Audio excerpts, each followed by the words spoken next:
아빠가 올림픽에 출전해서 금메달을 못 땄다. 내가 체조를 열심히 해서 올림픽에 출전하여 금메달은 아니어도 메달을 따서 아빠의 목에 걸어드릴 것이다. 이 내용은 근본 도쿄올림픽 기계 체조 여자 동아에서 동메달을 딴 19살 여서정 선수의 10년 전 초등학교 시절에 썼던 글의 내용입니다. 그는 1998년 애틀란타 올림픽 기계체조 선수 여홍철 선수의 딸이죠. 아빠가 그때에 금메달을 따야 됐는데 따지 못하고 대신 은메달을 따서 너무 아쉬워서 그 글로 적었는데 과연 그대로 되었습니다. 이 여서정 선수의 글을 보며 저는 두 가지를 느꼈습니다. 첫 번째로는 한번 따라서 해볼까요? 말한 대로 되었다. 첫 번째 뭐라고요? 말한 대로 되었다라고 하는 겁니다. 여서정 선수가 뭐라고 이야기했습니까? 금메달은 아니어도 아빠의 목에 메달을 꼭 걸어드릴 것이다. 그렇게 이야기했잖아요. 그랬더니 진짜 말한 대로 되었습니다. 만약 내가 금메달을 딸 것이다. 그리고 그 금메달을 아빠의 목에 걸어드릴 것이다. 라고 했다면 어떻게 됐을까? 따라서 해봅니다. 말한 대로 됩니다. 믿습니까? 수요일에 말씀드린 대로 말을 잘하면 인격이 바뀝니다. 인생이 바뀝니다. 내 말이 바뀌면 무엇이 바뀐다고요? 인생이 바뀐다라고 하는 겁니다. 하나님께서 이런 말씀을 하셨습니다. 한번 성경을 읽어보겠습니다. 민수기 14장 28절입니다. 시작. 그들에게 이르기를 여호와의 말씀에 내 삶을 두고 맹세하노라. 너희 말이 내 귀에 들린 대로 내가 너희에게 행하리니. 하나님께서 내 말을 들으신다. 내가 상대방의 말을 할 때에도 그 말을 누가 들으세요? 하나님이 들으세요. 아무도 없을 때에 내가 말을 한다 할지라도 하나님은 살아계시니 내 말을 하나님께서 들으신다. 그리고 들은 대로 우리에게 행한다 라고 하는 겁니다. 자, 그렇다면 내 말이 어떤 말이 되어야 할 것인가? 사랑합니다 라고 고백하면 사랑하게 되는 거예요. 이해합니다, 용서합니다 라고 고백하면 상대방을 용서할 수 있게 되는 것입니다. 한번 따라서 해봅니다. 하나님이 하십니다. 기대가 됩니다. 사랑합니다. 용서합니다. 감사합니다. 이런 말을 많이 하십시오. 말 한 대로 될 줄로 믿습니다. 여러분의 인생이 바뀔 줄로 믿습니다. 자, 두 번째로 동아를 향하여 아빠가 뛰었던 그 길을 이제는 10년이 지나서 그 딸이 뛰어갑니다. 10년 전 아빠가 뛰어가고 또 그 다음에 딸이 뛰어가는 짤막한 동영상을 보았습니다. 참 감동적이더라고요. 아빠가 뛰어간 그 길을 딸이 똑같이 열심히 뛰어갑니다. 우리가 그래야 되지 않을까요? 지금부터 2000년 전에 예수님께서 가셨던 그 길이 있습니다. 그 길이 있습니다. 그 길은 어떤 길입니까?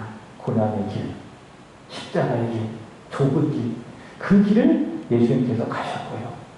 우리도 바로 그 길을 가시는 겁니다. 주님이 가셨던 그 길을 가게 되는 것이죠. 예수님처럼 죽기를 각오하고 나를 부인하고 나의 십자가를 지고 주님이 가신 그 길을 오늘도 묵묵히 걸어가는 것. 그가 누굽니까? 예수를 믿는 사람. 그것이 바로 주께서 기뻐하시는 믿음의 사람의 참모습이 아니겠습니까? 자, 그런데 그러한 믿음에는요, 두 가지 중요한 점이 있습니다. 첫 번째로는 믿음은 속도가 아니라 방향입니다. 믿음은 속도가 아니라 무엇이라고요? 방향입니다. 아무리 속도를 내어도 방향이 잘못되면 오히려 손해가 됩니다. 예를 들면 방금 말씀드린 체조 선수가 도마를 목표로 뛰어가야 됩니다. 처음에는 속도가 작다가 갈수록 속도가 커져야 됩니다. 속도가 나야 더 높이 뛸 수 있어요. 그리고 많은 기술을 할 수가 있습니다. 자, 그런데 속도를 낼 때에 방향이 잘못됐다면 그 속도는 아무런 소용이 없는 것이죠. 도만을 향해 뛰어가야 되는데 다른 곳으로 뛰어간다면 그 속도는 아무런 의미가 없다. 그래서 중요한 건 뭐냐? 속도보다 먼저 방향을 잡는 것이 중요하다. 우리 믿음도 같다. 믿음은 속도가 아니라 먼저 무엇이라고요? 방향이라고요. 조금 더디고 조금 느리다 할지라도 매일매일 하나님 말씀을 읽고 묵상하고 그리고 기도로 나를 단련하면서 성경이 말하는 목표 그리스도의 장사와 분량에 이르기까지 한 걸음씩 한 걸음씩 전진해 나가는 것. 그것이 무엇인가? 그것이 바로 믿음이다. 믿음은 속도가 아니라 무엇이다? 방향이다 라고 하는 겁니다. 자, 두 번째로는 믿음은 행위가 아니라 존재입니다. 믿음은 행위가 아니라 존재다. 자, 이것을 영어로 말한다면 믿음은 뭐냐? 내가 무엇인가를 하는 doing이 아니라 being, 내 존재이다 라고 하는 겁니다. 내 존재가 예수를 믿는 거예요. 그래서 그가 내 안에, 내가 그 안에 사는 존재가 되는 거예요. 그게 믿음이에요. 내 안에 내가 없고 오직 예수만 있는 존재가 되어지는 것. 나는 죽고 예수로 살게 되어지는 존재가 되어지는 것. 그것이 무엇이다? 그것이 바로 믿음이다. 이런 존재 위에 다른 행위들이 있어야 된다라고 하는 것입니다. 자, 근데 문제는 뭐냐? 존재가 없습니다. 근데 행위만 있습니다. 존재가 없고 행위만 없기 때문에 오늘 보면 3절의 말씀을 보시면은 하나님이 원하시는 하나님의 의가 세워지는 것이 아니라 무엇이 세워집니까? 자기 의가 세워지는 겁니다. 이해하셨죠? 존재가 없고 행위만 있기 때문에 자기 의가 세워지는 겁니다. 그건 믿음이 아닙니다. 그래서 존재가 없고 행위만 있으니 보세요. 행위가 있을 때는 나 구원받은 것 같아요. 내가 뭔가 열심히 하면 그게 내 구원의 증거니까는 내가 구원받은 것 같아요. 그러나 행위가 없어요. 존재도 없고요. 그럼 어떻습니까? 나 구원 못 받은 것 같아요. 그렇지 않겠습니까? 그냥 존재가 먼저 있고 거기에 행위가 있다면 내가 행위를 하는가 안 하는가 그것과 상관없이 어때요? 구원에 대한 확신은 여전히 내 안에 있는 것입니다. 사실 존재는 없고 행위만 있는 일들이 교회 안에 많은 일들이 있는 것을 봅니다. 예를 들자면 누군가 이제 막 전도를 받았어요. 그래서 믿기 시작했어요. 근데 믿으면 제일 먼저 해야 할 것이 무엇인가 하면 존재를 세워가야 되는 겁니다. 나는 누구냐? 아, 나는 죄인이었구나. 이 죄를 위해서 예수께서 이 세상에 오셔서 십자가에서 죽으셨구나라고 하는 그 복음의 사실을 믿고 예수를 영접하고 하나님의 자녀가 되어지는 존재가 먼저 세워져야 되는데 사실 그렇지 못해요. 오자마자 행위부터 합니다. 그래서 어떻게 합니까? 열심히 교회 봉사하잖아요. 그리고 남자들은 운전하잖아요. 차 운행도 하고 어떤 분들은 노래 조금 부르면 찬양단도 하라고 하기도 하고 또 교사도 하라고 하기도 하고 열심히 행위를 하게 되는 겁니다. 그래서 존재가 없고 그런 행위만 있으니까는 어때요? 내가 그것을 했는가 안 했는가에 따라서 내 믿음이 좋은가 나쁜가를 내가 스스로 판단하게 되는 거죠. 열심히 하면 난 믿음 좋은 사람, 그러나 열심히 하지 않으면 믿음이 안 좋은 사람, 그렇게 확인하게 됩니다. 근데 어때요? 사람이란 항상 열심히 합니까? 그렇지 않죠. 하나님은 항상 하나님이시지만 우리는 그렇지 않을 겁니다. 항상 열심히 할 수 없습니다. 어떤 때는 열심히 해요. 그럼 나는 믿음이 좋은 사람으로 안도의 한숨을 쉬어요. 근데 어떤 때는 그렇지 못하잖아요. 지치기도 하고 피곤하기도 하고 하기 싫기도 하고. 그럼 어떻게 됩니까? 나는 믿음이 나쁜 사람, 믿음도 무너지고 예배도 무너지고 결국 교회도 떠나는 그런 경우가 교회 안에 너무나 많이 있더라라고 하는 것이죠. 여러분, 믿음은요 행위가 아니라 무엇이다? 존재다. 우선순위의 문제예요. 먼저 내 존재를 세우고 나는 죄인임을 알고 예수를 믿는 내 존재를 세우고 그 기초 위에 여러 가지 교회의 성김과 행위들이 있어야 되는 것입니다. 오늘 본문에 나오는 유대인들도 같습니다. 9장에서도 확인했지만은 왜 그들이 구원을 받지 못하는가? 방향이 잘못됐다. 처음부터 방향이 잘못됐다. 속도는 있지만 잘못된 방향으로 그들이 가고 있다. 그리고 두 번째로는 구원받는 길을 존재가 아니라 행위로 보고 있다. 구원받기 위해서 믿음을 의지하는 것이 아니라 행위, 자기의 행위를 의지하니 그들이 율법을 가지고 있는 유대인이라 할지라도 그는 구원받지 못한다 라고 이야기하는 거예요. 그게 9장의 내용이에요. 그게 로마서에서 바울이 말하고 있는 유대인에 대한 생각이에요. 그러면서 그렇다면 어떻게 그들이 구원을 받을 수 있는 것인가, 오늘 본문을 통해서 전해주고 있습니다. 로마서 1장에서 8장까지 마음에 하나님 주기 싫어하는 죄인은 과연 어떻게 이렇게 되어지는가, 바울은 일관되게 주장해요. 바울의 메시지에는 통일성이 있습니다. 일관성이 있습니다. 어떻게 사람이 의롭게 됩니까? 어떻게 사람이 구원을 받습니까? 답은 하나지요. 오직 믿음으로. 오직 믿음으로 말미암아 사람은 의롭게 된다라는 겁니다. 이것을 내 글자로 뭐라고 하죠? 이신칭의. 믿음으로 말미암아 의롭게 된다. 제가 주일학교 다닐 때에 많이 불렀던 그런 찬양이 있습니다. 돈으로도 못 가요. 돈으로도 못 가요. 하나님의 나라.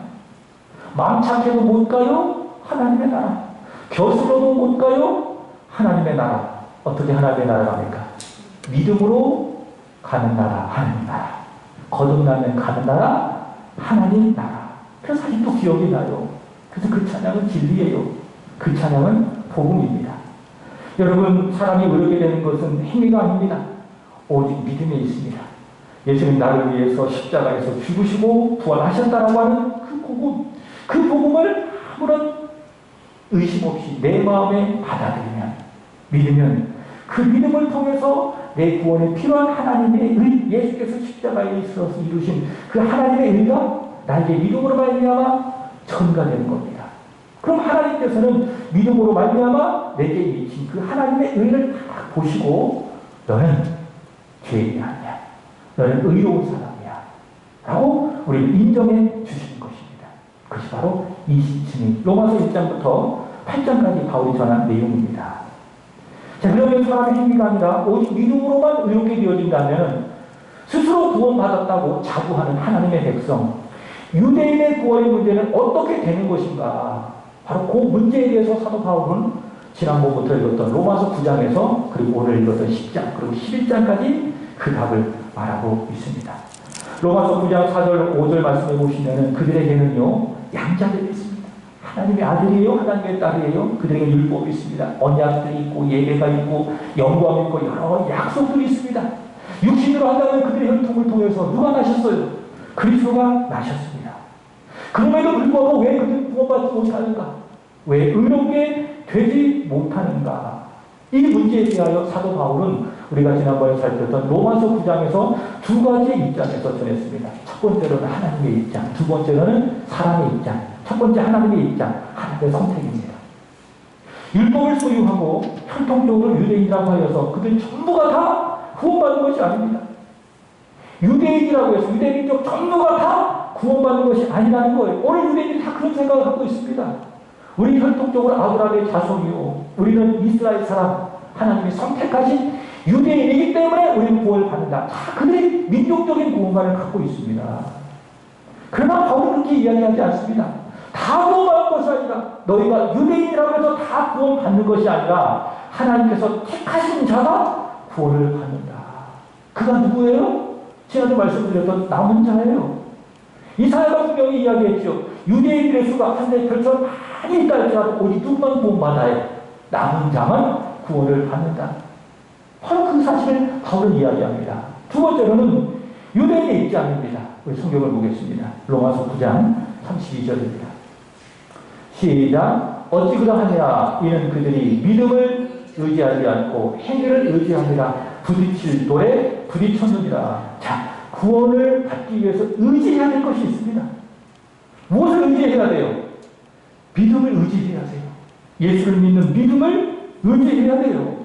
근데 그들은 믿음 대신 행위를 의지했기 때문에 그들은 구원을 받지 못한 것입니다. 여러분, 사람이 구원받기 위해서 할 수 있는 행위가 아무것도 없습니다. 왜? 사람 자체가 죄인이기 때문에. 이것을 신학적으로 말한다면 전적 무능력, 그렇게 이야기해요. 내가 구원받기 위해 할 일이 있어요, 없어요? 아무것도 없습니다. 근데 세상 종교는 할 수 있다고 이야기해요. 그래서 수도 종교라고 이야기합니다. 그러나 기독교 복음은, 성경의 복음은 내가 구원받기 위해서 할 수 있는 것이 있어요, 없어요? 없다라고 이야기합니다. 수요일에 말씀을 드렸죠. 우리는 죄인이기 때문에 구원을 위해서 할 수 있는 것이 아무것도 없다. 죄인인데 구원을 위해서 내가 무엇인가 할 수 있다는 그 자체가 모순이다. 예레미야 선지자가 이렇게 이야기했습니다. 예레미야 13장 23절의 말씀을 보시면 구수인이 그 피부를 변하게 할 수 있느냐? 표범이 그 반점을 변하게 할 수 있느냐? 있어요, 없어요? 없잖아요. 다시 태어나지 않는다면 구수인이 그 피부를 하얗게 표범이 그 반점을 지울 수가 없는 것입니다. 사람이 바로 그렇다는 거예요. 사람이 스스로 선을 행하여서 구원에 이를 수가 없다. 다시 말해 유대인들처럼 행위로 구원을 받을 수가 없다. 근데 유대인들이 그 복음을 무시하고 믿음을 의지하지 않고 행위를 의지해서 구원을 받으려고 하기 때문에 그들은 여전히 아직도 구원을 받지 못하는 것이죠. 여러분, 그래서 이렇게 정리할 수가 있습니다. 구원은 뭐냐? 하나님이 선택하신 자가 받되 동시에 누가 받습니까? 믿는 사람이 받는 겁니다. 영생을 주시고 작정된 자가 믿는 것입니다. 이것이 바로 구원의 복음입니다. 자, 오늘 본문의 내용으로 가봅니다. 9장의 시작도 그렇고 10장의 시작도 사도 바울은 구원받지 못하는 유대인들을 향하여 큰 관심을 갖고 있습니다.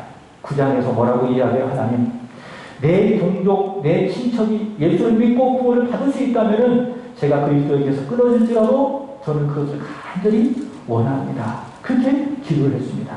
오늘 본문 10장 1절도 같습니다. 한번 읽어보겠습니다. 10장 1절입니다. 시작. 형제들아, 내 마음에 원하는 바와 하나님께 구하는 바는 이스라엘을 위함이니 곧 그들로 구원을 받게 하려 함이라. 하나님 앞에 바울이 마음에 원하는 소원이 있습니다. 그리고 끊임없이 기도하는 바가 있습니다. 그것이 무엇입니까? 구원이에요. 내 동족, 내 친척, 내 형제, 내 자매들의 구원을 하나님 앞에 원하고 끊임없이 기도하고 있습니다. 요즘에는 우리가 전도하기가 참 어렵습니다. 우리 교회도 노방전도를 하다가 또 이렇게 거리두기 단계가 격상이 되어다가 보니 또 잠시 중단을 하고 있습니다. 또 우리가 관계 속에서 복음을 전해야 되는데 참 전도하기가 어려운 그런 상황 속에 한국교회가 놓여져 있습니다. 그래서 한국교회가 이제는 양쪽을 구할 수 있을까? 이런 어떤 생각도 해봐요. 그러나 여러분, 우리가 입술로 전도하지 못해도 할 수 있는 것이 무엇입니까? 소원을 할 수 있잖아요. 기도를 할 수 있잖아요. 믿지 않냐는 내 남편, 내 자녀, 내 일가 친척들을 바라보며 하나님, 저들이 구원받기를 원합니다. 소망을 할 수 있잖아요. 그리고 기도를 할 수 있잖아요. 누군가 그랬습니다.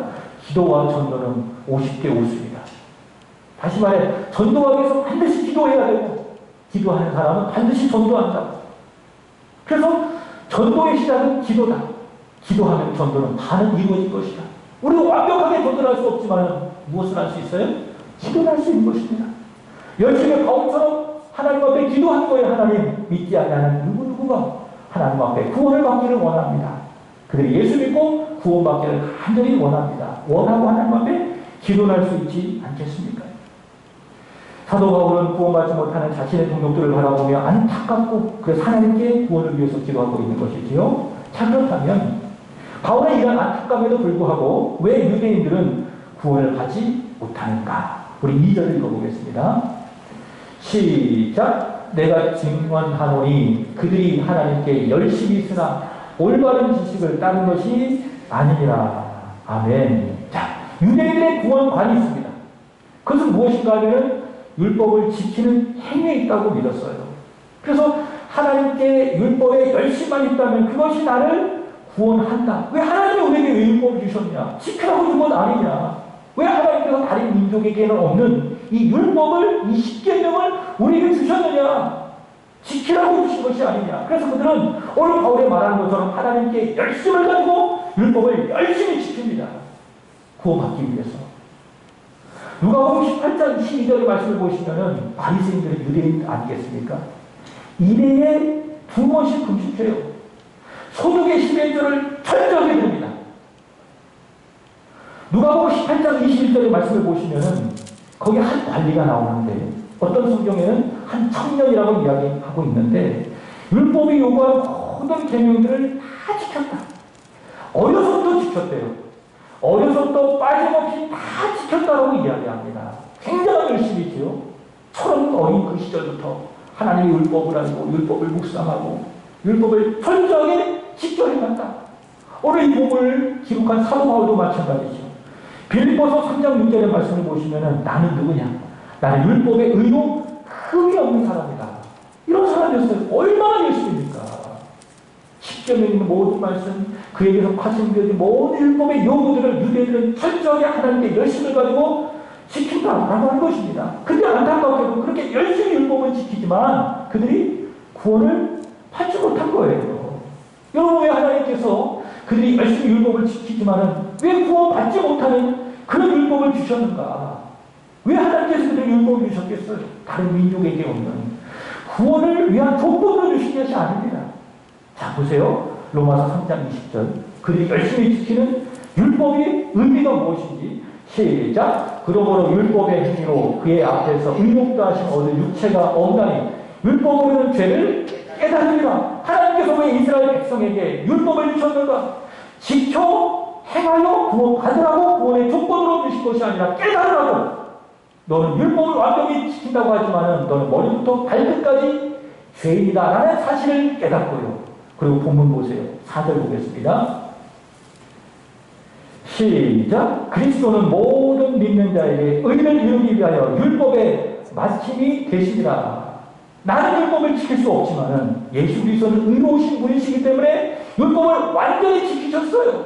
십자가에서 율법의 의를 완성했으니 율법의 의를 완성시키신 그리스도를 믿고 구원을 받으라고 하나님께서 유대인들에게 다른 이방인들에게는 없는 율법을 주셨다라고 하는 것입니다. 이것이 바로 지식이에요. 바울이 말하고 있는 올바른 지식이에요. 율법의 의미예요. 근데 그는 이런 지식 없이 열심히 하나님께 율법을 지키는 겁니다. 그리고 율법 지키지 않는 사람, 죄인, 정죄하고 판단하고 구원받지 못한 죄인, 지옥갈 자식하고 판단하고 율법을 열심히 지키는 우리는 구원받은 사람이라고 착각하고, 그게 오늘날 유대인들의 모습인 것입니다. 자, 그렇다면 오늘의 말씀 제목처럼 구원을 받는 믿음, 구원에 이르는 믿음, 구원은 행위가 아니라 율법의 행위가 아니라 오직 믿음으로 말미암아 되어진 것을 우리가 믿는데, 그럼 그것은 과연 무엇인가? 자, 첫 번째로 오늘 본문의 말씀에 보면 두 가지의 복음을 기억해야 해요. 자, 먼저 우리 6절을 읽어보도록 하겠습니다. 시작. 믿음으로 말미암는 의인은 이같이 말하되 내 마음에 누가 하늘에 올라가겠느냐 하지 말라 하니 올라가겠느냐 함은 그리스도를 모셔 내리려는 것이요. 자, 이 말씀을 풀어서 말씀드린다면 하나님의 아들 예수 그리스도께서 이 죄인을 구원하시기 위해서 하늘보다를 버리시고 이 세상에 오셨다는 거예요. 이 말씀의 본 의미예요.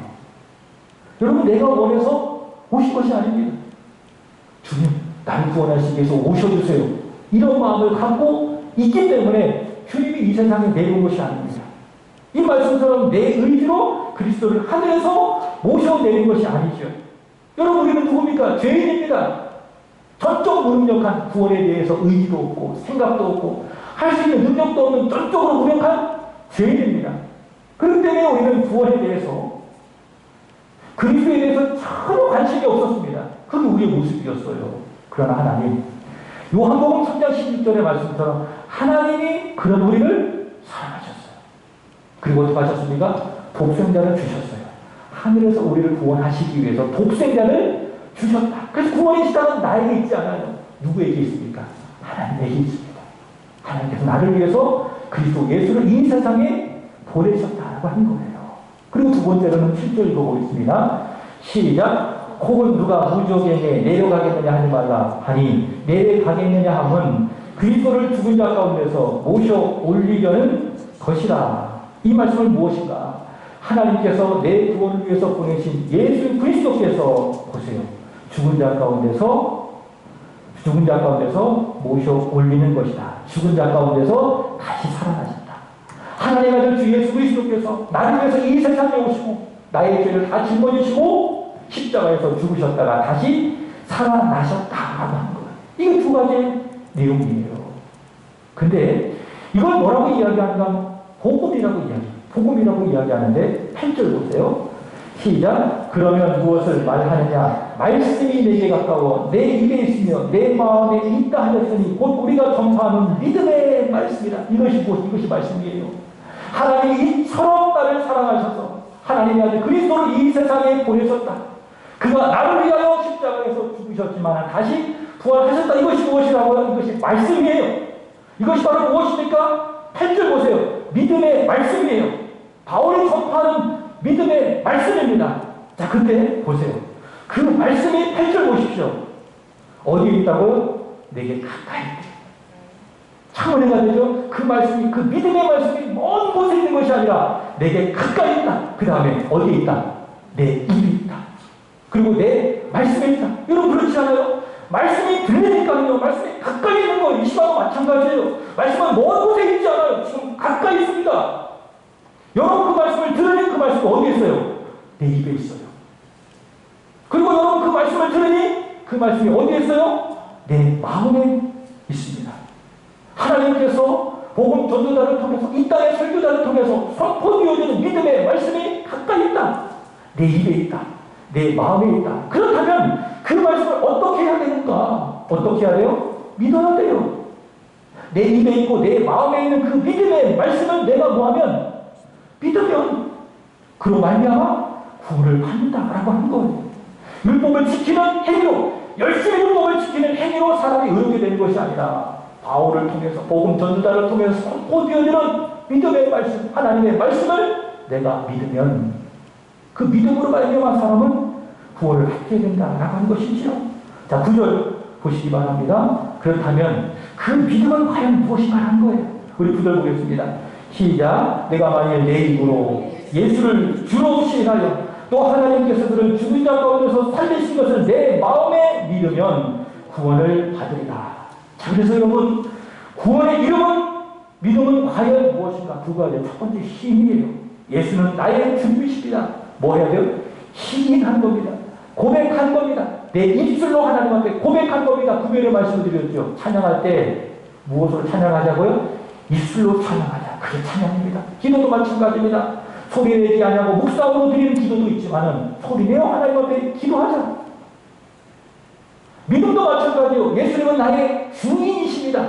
예수님은 나의 하나님이십니다라고 뭐 하는 거예요? 고백하는 거예요. 시인하는 거예요. 그것이 바로 믿음이다.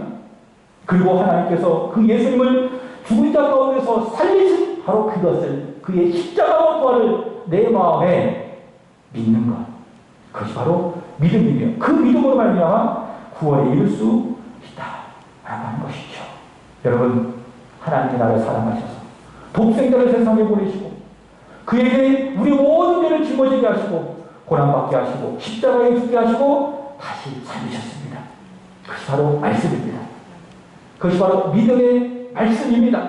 그 말씀이 유대인들에게도 전파되었습니다. 그리고 이방인들에게도 동일하게 전파되었습니다. 역사 속에서 끊임없이 그 믿음의 말씀은 단 한순간도 전파되지 않은 적이 없습니다.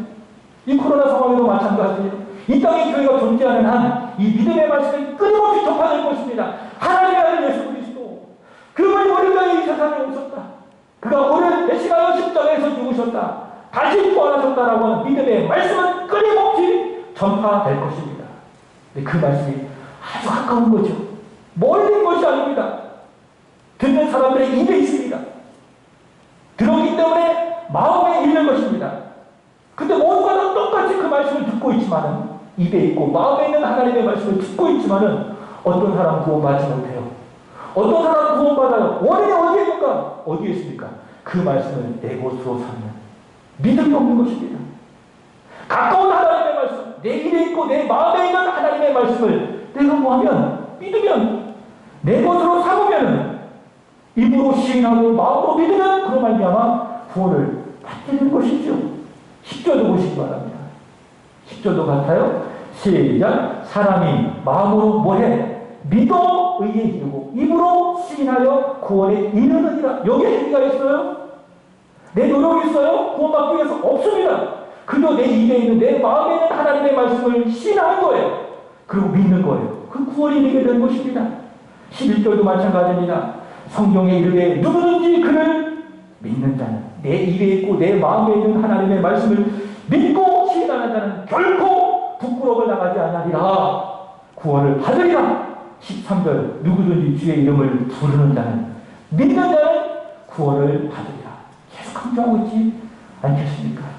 여러분, 구원에 이르는 믿음은요, 행위에 있는 것이 아니라 오직 믿음에 있음을 굳게 믿으시고 그 믿음을 굳게 하시기 바랍니다. 여러분 구원 받으셨습니까? 그렇다면 여러분 이 말씀은 단지 우리가 구원받기 위해서 주셨던 말씀으로 끝나지 않습니다. 구원받은 우리에게도 계속 동일하게 역사하는 하나님의 말씀입니다. 여러분 하나님의 말씀은요, 먼저 저와 여러분을 구원한 하나님의 말씀은요 큰 곳에 있지 않습니다. 아주 가까운 곳에 있습니다. 지금도 그렇잖아요. 말씀을 듣고 있잖아요. 가까운 곳에서 하나님의 말씀을 듣고 있잖아요.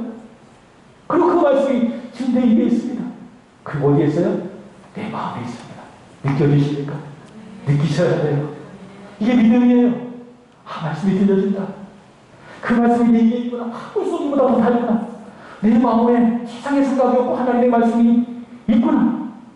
이것을 우리는 느껴야 돼요. 그리고 어떻게 해야 돼요? 내 말씀이 내 입에 있다면 삼켜야 돼요. 내 말씀이 내 안에 있다면 믿음으로 참아야 돼요. 그리고 이쪽으로 신뢰해야 돼요.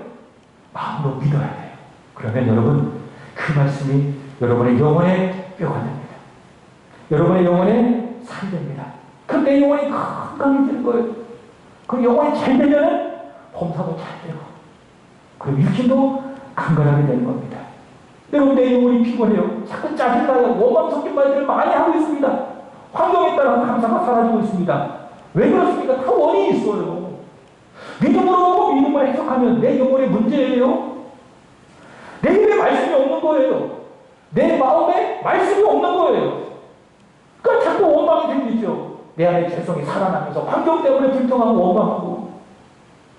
그러나 듣는 하나님의 말씀, 내 입에 있는 하나님의 말씀을 내가 수행하면, 내 마음에 있는 하나님의 말씀을 내가 믿으면 그 말씀이 능력이 되어서 내 영혼을 살아나는 겁니다.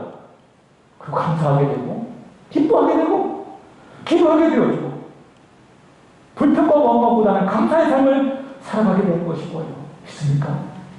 우리 예수님도 그래요. 예수님은요 먼 곳에 계신 분이 아닙니다. 말씀이 내 입에 가까이 있는 것처럼 내 마음에 있는 것처럼 말씀이신 예수님도 먼 곳에 있는 것이 아닙니다. 예수님께서 마태복음 28장 20절에 이 세상을 떠나시면서 하셨던 약속이 있습니다. 뭔지 아십니까? 보라, 내가 세상 끝날까지 너희와 항상 함께 있으리라. 예수님 먼 곳에 계시지 않다는 것. 가까운 곳에 계십니다. 단 한순간도 그분은 저와 여러분을 멀리 떠나 계시지 않습니다. 문제는 누구의 나예요. 그분을 멀리 하는 내 안에 문제가 있는 거예요. 예수님 단 한순간도 나를 멀리 버려두지 아니하십니다. 금요일에 말씀드렸죠. 당신은 혼자가 아니었다. 믿음이 없어서 하나님이 되게 멀리 느껴진다고 내가 착각했을 뿐이지 하나님 단 한순간도 나를 혼자 내어버려두지 아니했다라고 한 겁니다. 한번 볼까요? 계시록 3장 20절입니다. 시작. 볼지어다 내가 문 밖에 서서 두드리노니 누구든지 내 음성을 듣고 문을 열면 내가 그에게로 들어가 그와 더불어 먹고 그는 나와 더불어 먹으리라. 여러분 이 말씀을 보통 믿지 않는 사람에게 적용해서 전하는 말씀이기도 한데 사실 따지면 그렇지 않습니다. 요한계시록 3장은 교회에 계신 말씀이에요. 교회는 누굽니까? 믿는 사람들이에요. 내 입에 있는 하나님의 말씀을 시인하고 내 마음에 있는 하나님의 말씀을 믿어 구원에 이른 교회에 계신 말씀인데 지금 교회가 가까이 계신 예수님을 멀리하고 있는 거예요. 예수님을 멀리하고 있는 거예요. 그러니까 하는 말이 무엇입니까? 나는 가까이 있다. 너희들 손이 닿지 못하는 먼 곳에 있는 것이 아니라 문만 두드리면은 바로 갈 수 있는 아주 가까운 곳에 내가 있다. 바로 문 밖에 있다. 그걸 느끼셔야 돼요. 예수님 아주 가까운 곳에 계십니다. 여러분 있는 곳에 아주 가까운 곳에 계십니다. 그래서 여러분 누구든지 그의 음성을 듣고 여러분의 마음의 문을 활짝 열면 예수님이 들어오시는 거예요. 그는 나에게 들어오고 나는 그에게 들어가고 그는 나와 더불어 먹고 살아가는 거예요. 그 예수님께서 나를 지배해 주시는 거예요. 그럼 내 영혼이 풀어지는 겁니다. 그럼 이 어려움 속에서도 환경도 이겨내고요. 환경 속에서 불평 원망하지 않고요. 기뻐하면서 감사하며 살아가게 되는 것이죠. 다 원인이 있어요. 왜 힘든지, 왜 내 믿음이 자꾸 연약해지는지 다른 곳에 원인이 있지 않아요. 교회 때문에 그런 거 아니에요. 목사 때문에 그런 것이 아니에요. 다 누구에게 문제가 있어요? 나 때문이에요. 나와 가까이 계신 그 예수 그리스도를 내가 가까이 내 마음속에 모셔드리지 않고 자꾸 내 생각대로 내 의지대로 그동안 내가 해왔던 경험대로 살려고 하니 돼야 안 돼요. 안 되는 거예요. 자꾸 원망스럽고 불평하고. 그러나 여러분 가까이 계신 그 예수님을 내 마음속으로 영접하면 마음의 문을 활짝 열고 예수님 들어오십시오. 내 마음의 중심은 내가 아니라 예수님이십니다. 예수님 들어오셔서 나의 인생을 주관하여 주시고 나의 마음의 자리를 잡고 나의 삶을 주관하여 주시옵소서. 나를 지배하여 주시옵소서. 예수 그리스도에게 내 마음의 자리를 내어드리면은 영원히 잘 될 거예요. 봉사도 잘 되고 없어도 행복하고 모든 것을 다 가진 사람처럼 아파도 행복하고 아픈 사람이 막 영적이 막 터지고 질질거리면서도 불구하고 막 찬양해 감사해 즐거워해. 어디서 그런 힘이 나요? 가까이 계신 그 예수 그리스도 내 마음속으로 영접하니 그런 놀라운 모습이 나타나게 되는 것입니다. 11절 다시 보세요. 시작. 성경에 이르되 누구든지 그를 믿는 자는 부끄러움을 당하지 아니하리라. 보세요. 그를 믿는 사람은 부끄러움을 당하지 않는데요.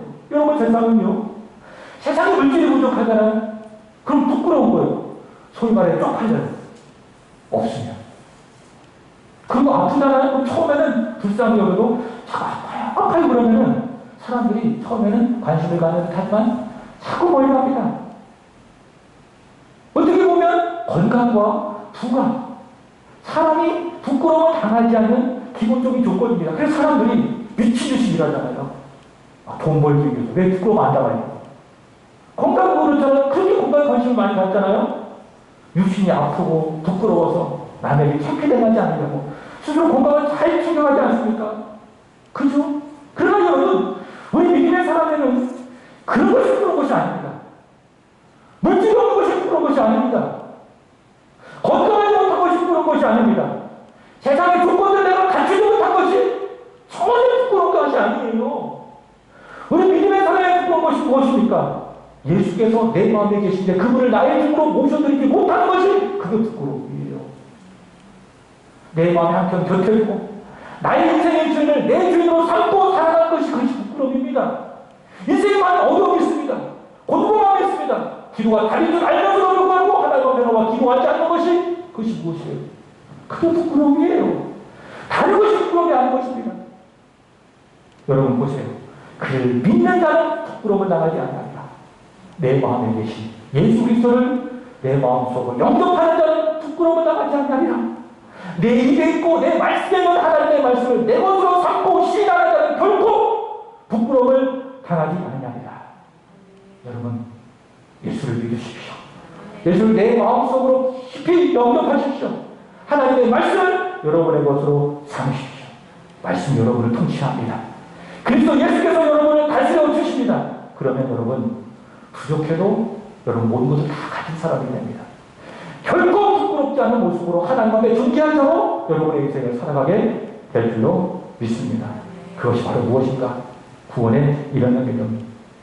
오늘 제가 말씀을 마치면서 한 글을 하나 소개해 주려고 여러분에게 합니다. 제가 홈페이지에 가도 글을 올려놓았는데 제목은 뭐냐? 있는 모습 그대로. 읽어드리겠습니다.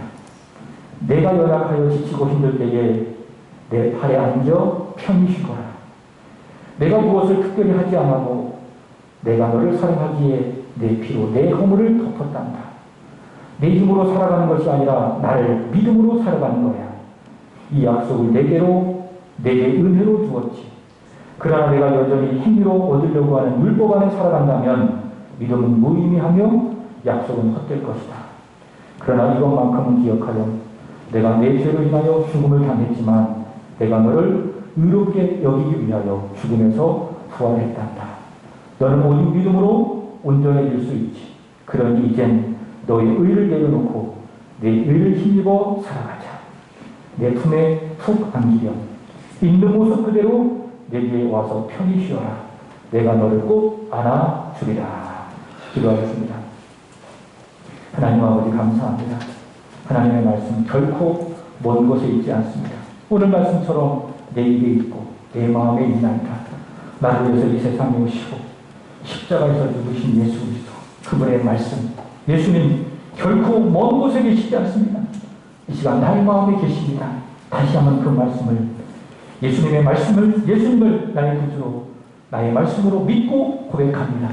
이 시간 나를 다스려 주시고 구원의 은혜 회복을 다시 한번 우리에게 부어주옵소서. 그리하여 이 세상을 살아갈 때에 결코 부끄럽지 않는 하나님의 자녀, 존귀한 하나님의 백성들, 우리 세 안의 모든 성도들이 되게 하여 주옵소서.